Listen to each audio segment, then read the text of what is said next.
Quisiera decir, en primer lugar, que agradezco muchísimo esta invitación al CENAL, a la Casa Nacional de las Letras Andrés Bello, mi casa, y especialmente a Victoria Ardito y a Mirla Alcibiades. Y en segundo lugar, quisiera decir que esa hermosa ponencia de Victoria a mí me conmovió muchísimo porque me llevó a una época que es mi época de adolescente, ¿no?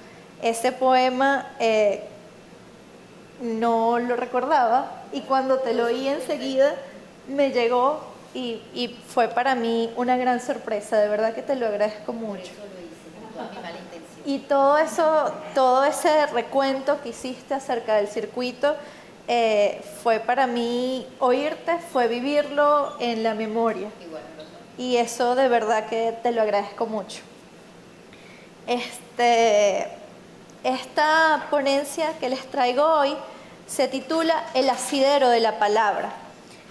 Quisiera comenzar diciendo la definición de la RAE de asidero es una parte por la que se hace algo o una ocasión o pretexto. Y eso es la literatura, la poesía, la palabra para mí.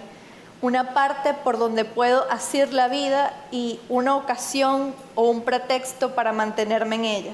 Y esto lo digo sin miedo a exagerar. Cuando me invitaron a este conversatorio, me pidieron dos cosas fundamentales. Que hablara acerca de mi primera época, mi primera etapa de formación y que hablara acerca de mi poética. Y bueno, quiero decirles que para mí la experiencia de la literatura y mi propia vida no están disociadas. Así que hablando acerca de eso, tendré que hablar de algunas cosas fundamentales de mi vida. En cuanto a mis inicios en la literatura, yo creo que la familia y la escuela fueron fundamentales para mí. Tuve la suerte de tener dos padres que están aquí presentes, que son grandes lectores ambos, que ambos tienen dos grandes bibliotecas y siempre en mi casa se cultivó el gusto por la lectura. Ellos empezaron además a formar desde que yo era muy pequeña una biblioteca de niña. Así que mi padre me leía muchísimo, me leyó La ratoncita presumida, Margarita, de Rubén Darío, La avispa ahogada, El tigre y el rayo, Doña Piñones, Arturo y Clementina, Fernando y Furioso, y creo que eso pues fue empezando a cultivar en mí un gusto y una necesidad de las historias, de los sonidos, de la palabra. Yo desde muy pequeña siempre fui muy dada a los juegos de palabras y él me cuenta siempre de un consultorio médico, el consultorio de mi tío que era médico al que íbamos de niños y yo no sabía leer, era muy pequeña y con el libro de La ratoncita presumida lo decía de memoria y la gente pensaba que yo sabía leer y preguntaba, ¿esta niña sabe leer? Bueno, en fin. Mi madre es licenciada en letras como yo y a ella le debo mi primer acercamiento al arte, al teatro, a la mitología y todo eso fue definiendo un gusto por la literatura, un amor de verdad, una pasión que se fue expresando en la parte de atrás de mis cuadernos donde comenzó a formarse mi poesía. Cuando era niña, cuando estaba en primaria, recuerdo mucho que mis profesoras lo descubrían y entonces me ponían notitas, muy bien, sigue así, porque tuve también la suerte de estar en un colegio, el Monseñor Arias Blanco, que tenía una especial orientación hacia las artes. Y tuve la suerte de tener profesoras que en verdad amaban su carrera. Yo recuerdo a tres profesoras fundamentalmente, a Berla, a Rosalba y a María Eugenia. Y bueno, con ellas hice mi primer cuento, que aquí está en un libro cartonero, de los que ahora llamamos cartoneros. Se llamaba El hada y el mar, y lo hice a la edad de 9 años. Entonces, bueno, todo esto fue formando en mí una gran necesidad de leer y una gran necesidad de escribir. A la edad de 10 años comencé a escribir diarios es algo que hasta ahora mantengo. Y de los diarios también empezó a surgir la poesía, era una poesía rimada, una poesía de niña, y que fue empezando a motivar toda esa vivencia, toda esa necesidad de autoobservación de la que habló Victoria, que trae consigo la poesía. Ya después, cuando llegué al liceo, comencé a leer literatura de grandes, y lo digo así porque mis padres no me dejaban leer sus libros, porque siempre me decían, esos son libros para cuando estés grande. Mi primer libro que leí fue Aura, de Carlos Fuentes, y recuerdo muchísimo la fascinación que me causó el doble, esa mujer que era una y era dos. Lo leí a la edad de 12 años. A los 13 leí por primera vez 100 años de soledad, y recuerdo que mi mamá me dijo, por favor, si hay algo que no entiendas en ese libro, pregúntame. Y creo que no le pregunté, porque yo quería como estar sola con todas esas historias, con esa familia cuyos nombres se repetían, con Melquíades. Recuerdo que cuando cerré el libro, dije, wow, de verdad esto es lo que yo quiero hacer en la vida. Yo quiero ser una escritora. Y ese fue el primer pensamiento consciente en mí, a los 13 años, de que quería dedicarme a esto. Más allá de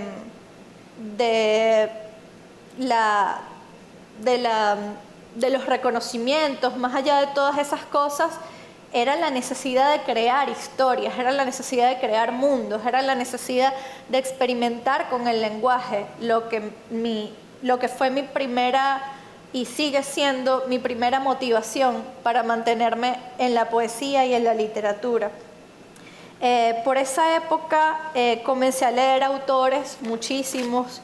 Empecé con el boom latinoamericano, leí a Carlos Fuentes, a Gabriel García Márquez, me leí muchísimos libros de Gabriel García Márquez, Crónica de una muerte anunciada, 100 años de soledad, El coronel no tiene quien le escriba. Y recuerdo mucho que mi adolescencia fue un poco difícil, de hecho tuve que estar en 5 liceos diferentes, porque bueno, era una niña que no encajaba, era la niña callada, que estaba leyendo en los recreos, que escribía, y bueno, esas lecturas pues me ayudaron en esa época a tener un espacio donde estar. Recuerdo que para mí en esa época la literatura era un lugar seguro, era mi lugar en el que podía de alguna manera estar allí en tranquilidad y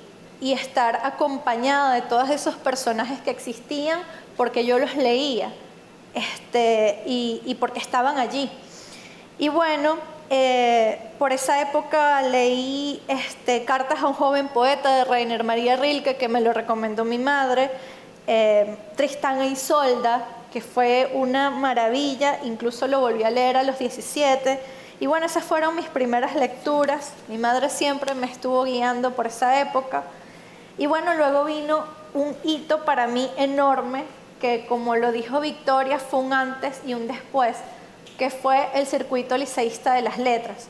En esa época estaba en 4º año, en el Liceo Gustavo Herrera, y llegó el circuito liceísta de las letras, y con él llegó para mí la posibilidad de conocer a otros jóvenes de mi edad que de repente no nos conocíamos en el liceo, porque recuerdo que era un liceo muy grande y estos muchachos, algunos eran de ciencias, yo era de humanidades, otros eran de otras secciones, y comenzamos a conocernos y a participar de todo eso que explicó Victoria, y que fue para mí de verdad un antes y un después.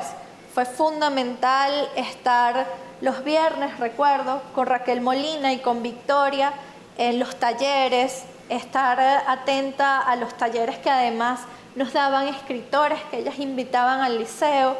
Y bueno, todo eso me fue configurando. Luego vino la Bienal Juan Veroes y la Bienal Ramón Palomares, de la cual también habló Victoria, que fue la posibilidad además de viajar con escritores y la posibilidad además de conocer a escritores mayores, a Benito Mieses, a Luis Darío Bernal Pinilla. Los conocí allí y son para mí grandes maestros y grandes amigos, con los que todavía hablo, a los que todavía pido consejo y con los que tengo una relación muy cercana. Y todo eso fue de verdad un antes y un después. Luego con mi mamá me acerqué al CELAR y allí empecé el taller con Poetas en Tránsito, que era un grupo que se reunía en el CELAR. Y bueno, allí fue otra dinámica completamente distinta al circuito, porque en el circuito éramos todos chamos, como dijo Victoria. Allí no, allí solo éramos chamas dos, Acuarela, del Sol Padilla, y yo, que confluimos ahí, nos encontramos, no nos pusimos de acuerdo y nos encontramos allí. Y bueno, fue de verdad muy fuerte porque fue además exponerse a un grupo de gente que tenía mucho más tiempo que uno en los talleres. Pero bueno, también fue un motivo y una posibilidad de seguir escribiendo. Y bueno, con todo esto que les he contado a grandes rasgos, bueno, también, por supuesto, las profesoras de filosofía, de historia del arte. Yo tengo la suerte, de verdad, en el liceo, en cuarto y quinto año sobre todo, tuve excelentes profesoras también. Recuerdo mucho mi profesora de castellano y literatura, su dinámica de clase era totalmente distinta a las dinámicas esas de las que habló también Victoria, de la métrica y todo eso. Ella no hacía eso, sus clases tenían mucho que ver con el taller literario. Incluso a veces nos sentábamos en la cancha de fútbol del Gustavo Herrera en círculo con ella a hacer taller literario. Entonces, por esa época fue para mí como una época de una gran irrupción de la literatura en mi vida, porque yo estaba con el circuito, estaba con esa profesora maravillosa que había sido graduada de la Escuela de Letras, y estaba además en el taller de Poetas en Tránsito. Entonces eso en verdad fue un mundo que se me abrió y al que siento que todavía pertenezco y del que estoy muy feliz de pertenecer. Yo siento que encontré en la literatura mi camino y mi motivo de vida. Luego, cuando tuve que definir qué carrera iba a tomar, fue como muy sencillo para mí porque ya tenía todo esto y me decidí por letras.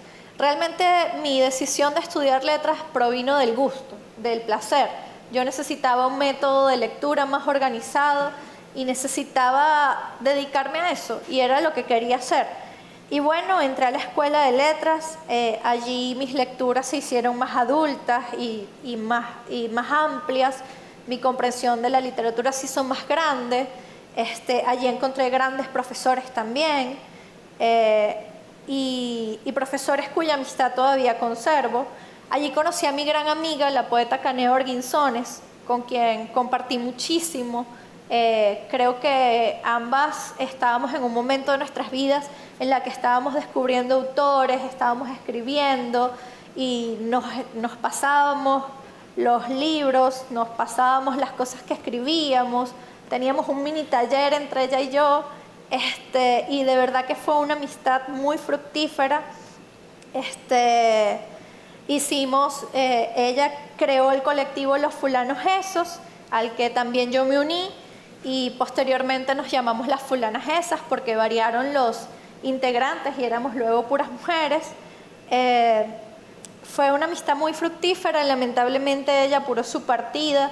Escribí muchos poemas en su partida, creo que no he compartido casi ninguno. En algún momento planeo hacer una plaqueta de esos poemas porque en verdad son bastantes. Fue un proceso muy duro el aceptar su partida, pero finalmente entiendo que ella está en otro lugar y desde ese lugar de alguna manera creo que sigue conmigo. Bueno, también estar en las Fulanas Esas fue toda una experiencia también. compartir con las poetas que han pasado y todavía están en ese grupo. También reunirnos con otros colectivos, tanto de Caracas como de otras partes del país. Criticarte, Ciudad de la Hoz, la Sociedad de Poetas Andrés Eloy Blanco, Oficio Puro, todos fuimos creando una familia. También los poetas que están en otras partes del país, Madriguera, la gente de El Cuarto de los Duendes y muchos otros que de verdad, si me pongo a nombrarlos, son demasiados. Pero compartir, creo que nosotros hicimos una generación, creo que somos una generación. Es prudente recordar que tuvimos la suerte de pertenecer a una generación que fue apoyada por unas políticas públicas que desplegó en el ámbito de la literatura el mejor de sus esfuerzos. El Festival Mundial de Poesía se realizó por primera vez en el año 2004 y acaba de concluir su 15ª edición, que honró a Antonio Trujillo. La próxima edición honrará a la poeta Ana María Oviedo Palomares, lo cual es una gran alegría por su inmensa calidad poética y porque es una mujer. Creo que es importante que las mujeres tengamos cada vez más difusión. Creo que hay mucho que avanzar en eso, todavía nos falta mucho en eso y creo que eso es supremamente necesario. Estamos en el siglo XXI y somos tan iguales y tan poetas como cualquier hombre. En el 2016 se hizo el primer Encuentro Nacional de Jóvenes Poetas, reunió a 60 voces de entre 15 y 35 años de 19 estados del país y bueno, compartimos grandes experiencias, talleres, nos dictó un hermoso taller Juan Antonio Calzadilla Reaza. También estuvimos en un conversatorio excelente con Reinaldo Pérezó, con Gonzalo Ramírez. Fue de verdad, estaba Miguel Márquez también. Fue de verdad una experiencia que todavía guardo en mi corazón y de la que aprendimos muchísimo, creo, todos los que estábamos allí. Además, yo siento que en ese encuentro surgieron lazos de afecto muy, muy grandes y que todavía permanecen. Por la época en que empecé en la Escuela de Letras, también empecé a participar más y más de los talleres del CENAL. Recuerdo con muchísimo cariño los talleres de José Javier Sánchez y de Juan Antonio Calzadilla. Y bueno, después tuve la suerte de estar en la casa del poeta Armando Rojas Guardia, en su taller, en su casa, y fue una experiencia de verdad para mí inmensa estar junto con él, compartir con él, sentir su aliento, como lo sentí cuando era adolescente con Raquel Molina y con Victoria Ardito, esa etapa tan difícil de la vida, sostenida por dos mujeres que en verdad pusieron todo su empeño y todo su corazón en que esa fuera nuestra casa, nuestra cueva. Bueno, quisiera hablarles ahora acerca de mis creaciones, de mis libros. Hasta ahora mi escritura ha estado dividida en 3 géneros: poesía, ensayo y cuento, en ese orden de publicaciones y en ese orden de creaciones. En poesía he publicado 2 libros, Poemas de Insomnio y Lluvia, que fue publicado en el año 2011 por la editorial El Perro y la Rana, y La Casa en el Espejo, que fue publicado en el 2015 por la Casa de las Letras Andrés Bello. Este libro yo lo quiero mucho por todo lo que significó para mí crearlo y además porque tuve la dicha y la gran alegría de que en el 2016, un año particularmente difícil en mi vida, recibió una mención honorífica del Premio Municipal Luis Brito García en poesía. Además de estos 2 libros de poesía, tengo 2 libros inéditos, están listos, esperando su publicación. Uno se llama Transeúnte y el otro se llama Desde el Vagón. Poemas de Insomnio y Lluvia es una recopilación de mis trabajos iniciales, de ese trabajo que comenzó a cultivarse en el circuito liceísta de las letras y en Poetas en Tránsito.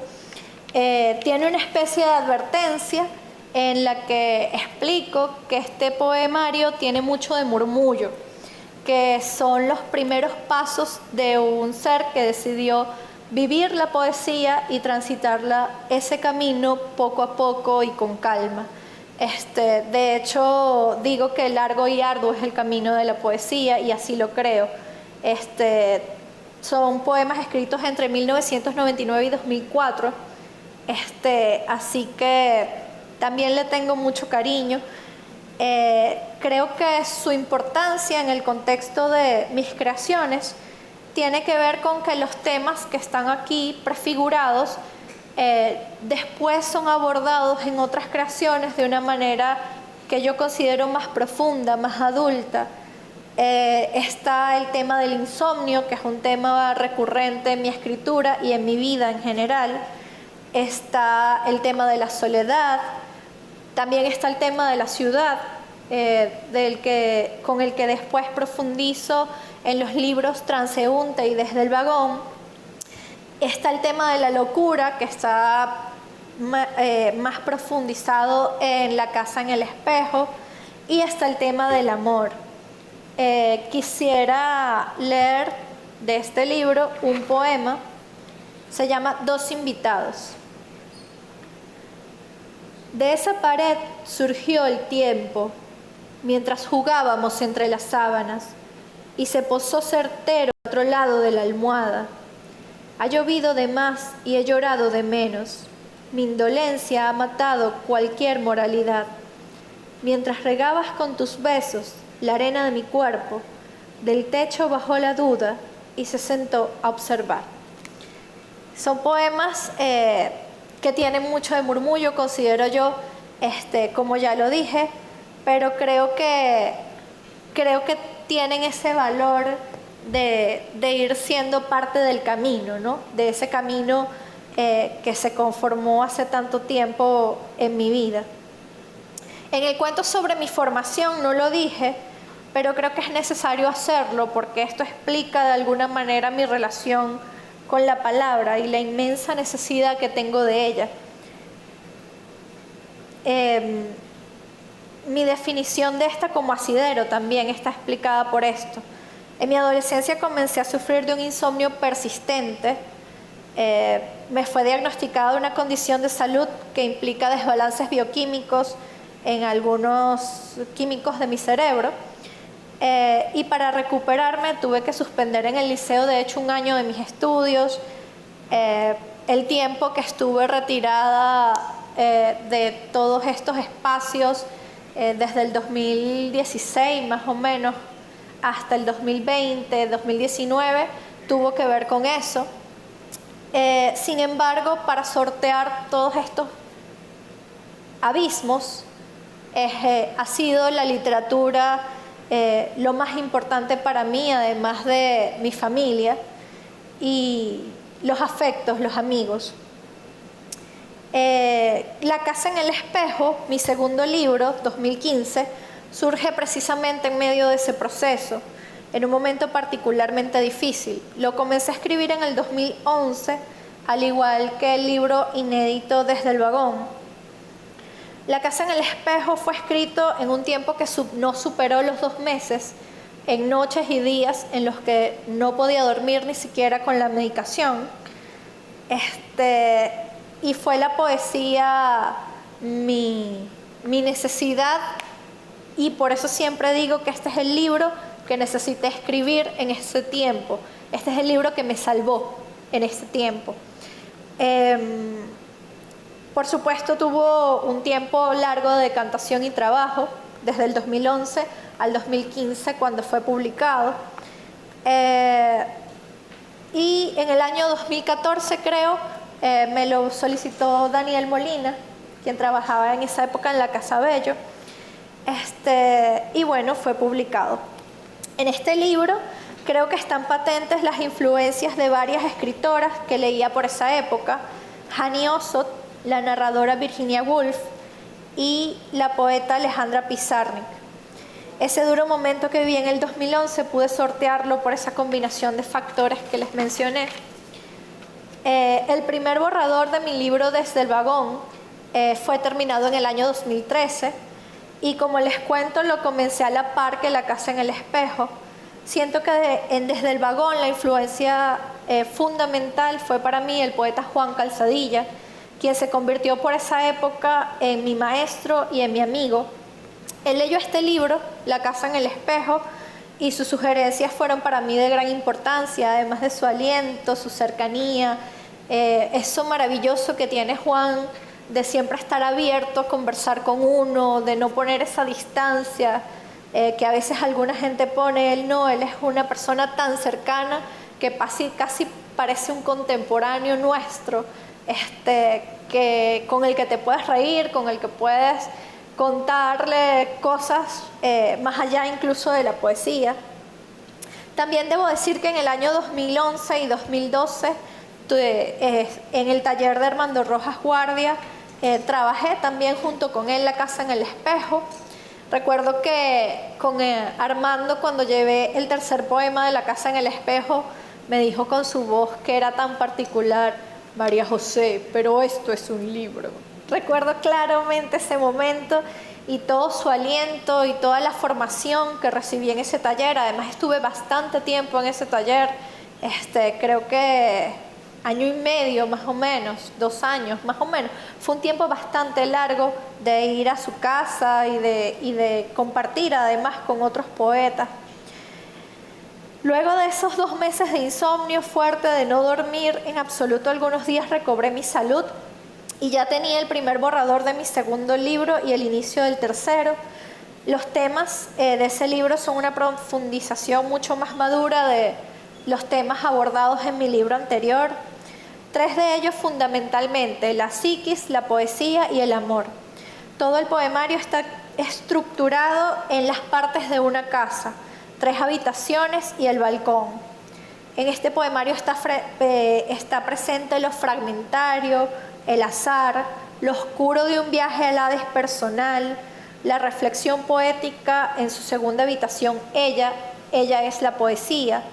El amor que aquí se canta y cuenta es un amor que se va transfigurando, que se hace múltiple hasta deshacerse en espacios vacíos, esos espacios vacíos a los que alude alguna de las partes del libro anterior. De este libro, quisiera compartir con ustedes este poema. Queda la sed. En mi lengua hoy se desnuda un alacrán. En mi piel la orquídea, contraparte de la ponzoña. Con la vista trato de fijar la realidad a la que quiero atarme. Aquel poste, esa calle, ese niño llorando y su madre, aquel carro y la moto y la señora que lleva pan, cuadro tras cuadro, una línea tras otra, pero el boceto interior queda borrado, no logro aprenderlo. En el horizonte matinal he buscado la hebra que me lleve a la permanencia. Ha transcurrido el día, queda la sed. En cuanto a la forma, en ambos libros utilizo el verso libre, que además es propio de nuestra época y hace ya muchísimo tiempo. En el primer libro, Poemas de insomnio y lluvia, utilizo signos de puntuación. A partir de La casa en el espejo prescindo de ellos por completo. Eso se mantendrá en mis 2 libros inéditos. Creo que en ambos casos influyó en mí la lectura y el estudio de las vanguardias. Comencé a notar y a sentir que en poesía los signos de puntuación eran prescindibles, al menos en lo que yo estaba experimentando. Hasta ahora he mencionado entre mis lecturas fundamentalmente a narradores y pocos poetas. Eso fue así en mi primera época de formación. Lo que más leí fueron narradores, comenzando por el boom latinoamericano, como ya dije, y luego ampliando más y más mis horizontes de lectura. En cuanto a poetas, creo que han sido fundamentales para mí los venezolanos José Antonio Ramos Sucre, Luis Enrique Mármol, Salustio González Rincones, José Rafael Muñoz, Ramón Palomares, Juan Calzadilla, Gustavo Pereira, Juan Sánchez Peláez, Edmundo Aray, a quien tuve la dicha inmensa de conocer y de acercarme a él como una amiga, tuve la dicha de hacer el prólogo de su libro Sube para bajar, que fue reeditado por El perro y la rana. Benito Mieses, Armando Rojas Guardia, la poeta Pálmenes Yarza, Lida Franco Farías, Millo Bestrini, Janio Sot, entre muchos otros. Creo que todo poeta debe conocer la tradición a la que pertenece, antes de beber de fuentes más distantes. Rimbaud, Baudelaire, Breton, César Vallejo, Huidobro, Walt Whitman, Alejandra Pizarnik, Alfonsín Storni, el antipoeta Nicanor Parra, los poemas en forma de rosa de Pasolini, Paul Celan, Wisława Szymborska, Tadeusz Różewicz, entre muchos otros. Sin embargo, los primeros poetas que leí fueron Neruda y Benedetti. Todos ellos fueron nutriendo esa biblioteca personal que he ido cultivando con los años, y sus indagaciones en la palabra fueron configurando las bases sobre las cuales empecé a escribir y a pensar en publicar. Creo que lo onírico en Juan Sánchez Peláez fue muy importante para mí. No es extraño ya que gran parte de mi poesía tiene que ver con un viaje a lo interno de la psiquis, y la psiquis es precisamente el lugar de las imágenes que nos visitan en los sueños. Necesitaba y sigo necesitando dar forma a las sensaciones, a las voces, a las visiones que a veces me asaltan. Por otro lado están mis dos libros inéditos, Transeúnte y Desde el vagón, ambos producto de una mixtura que solo había tenido lugar en mí tímidamente. A raíz de la lectura de Juan Calzadilla y de mi amistad con él, empecé a plantearme el tema de la ciudad. La mixtura a la que hago alusión es precisamente esa, la psiquis y la ciudad. La ciudad como reflejo de la psiquis, y la psiquis afectada por la ciudad. En Transeúnte hay poemas que son homenajes a familiares y amigos que han partido en un esfuerzo personal por integrar en mi mente el tema de la muerte, tan difícil para todos. También está el tema de la ciudad, sobre todo, y de allí su nombre, Transeúnte. Está estructurado mediante los distintos medios de transporte por los cuales nos desplazamos, y también en este poemario está evidenciado mi identificación con los desposeídos, mi profundo dolor ante la guerra y las injusticias. En Desde el vagón se trata de un viaje al metro, estación por estación. Debo decir que este poemario fue escrito en el metro de Caracas. Muchos de sus poemas, las primeras versiones fueron escritas en el metro. Fue algo que necesité hacer para sobrevivir también por una época. Y en ese poemario está esa mixtura, como les digo. Yo quisiera leer, aunque el libro está inédito, un poema de Transeúnte. Se llama La señora del Centro Simón Bolívar. En honor a esa señora, por cierto. La vi sentada en las escaleras del Centro Simón Bolívar, con su suétercito raído y su perolito de monedas sonajeras. La vi otra vez y otra más y otra. La veo siempre ahí sentada, ante nuestro caminar apurado. En sus ojos la calima ha hecho estación constante y no solo tránsito. Su cabello está trenzado y cada día encanece con la lluvia. Ella canta una canción suave como la brisa que la envuelve.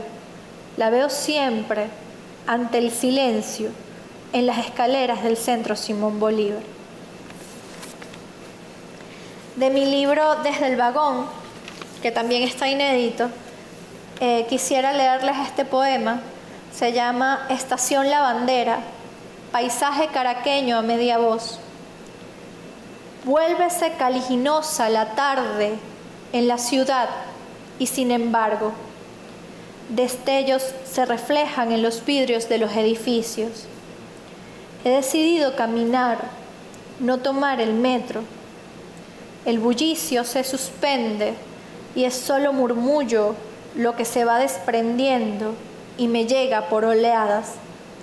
Desespero de concreto del que anda a pie y sin embargo, al levantar la mirada, una especie de sol de los venados baña las torres de los edificios, y es toda la ciudad que da vueltas, y es cada detalle sorpresivo, y es el aire que alguna voluntad trae de tormenta. La ciudad entera me sitia, esta vez soy yo la ocupada.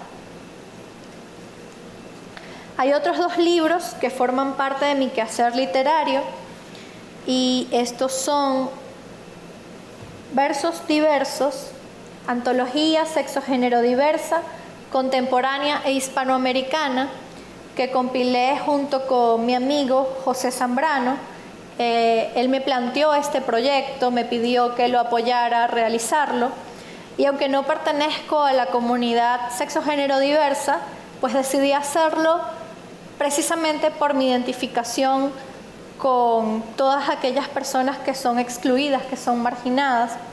Fue un trabajo arduo, estuvimos casi, creo que 1 año y medio haciendo esta investigación. Hay poemas aquí de diversos autores consagrados e incluso autores inéditos de Latinoamérica. Y tuvimos la suerte de que el poeta Armando Rojas Guardia nos hizo las palabras preliminares. Y voy a citar una breve parte de esas palabras preliminares de Armando, que dice: una antología única en su tipo dentro de la bibliografía hispanoamericana, una poesía donde lo gay es asumido, por momentos padecido, pero también celebrado y compartido. Me parece que la gran maestría de los antologistas residió en combinar con exquisita mesura el valor estético de los poemas seleccionados con su calidad testimonial. Bueno, por otra parte está Verbeldía, Locura del Verbo. Es un estudio sobre la vida y contexto literario y político del poeta venezolano Caupolicán Ovalles, perteneciente al Techo de la Ballena. Fue presentado como mi tesis de grado en el año 2011 y publicado en la colección Monografías de la editorial El Perro y la Rana en el año 2019 en digital. Es mi trabajo más profundo con el género de ensayo hasta ahora. Y bueno, en él exploro toda su obra, desde su elegía Guatimozín mi padre, alias El Globo, pasando por cada uno de sus libros.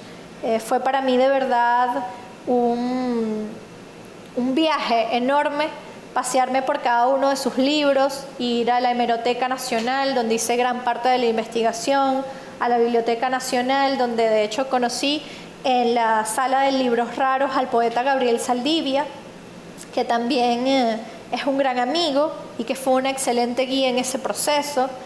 Tuve también la suerte de que la poeta Coral Pérez fue mi tutora institucional, fue una pasantía de investigación en El Perro y la Rana.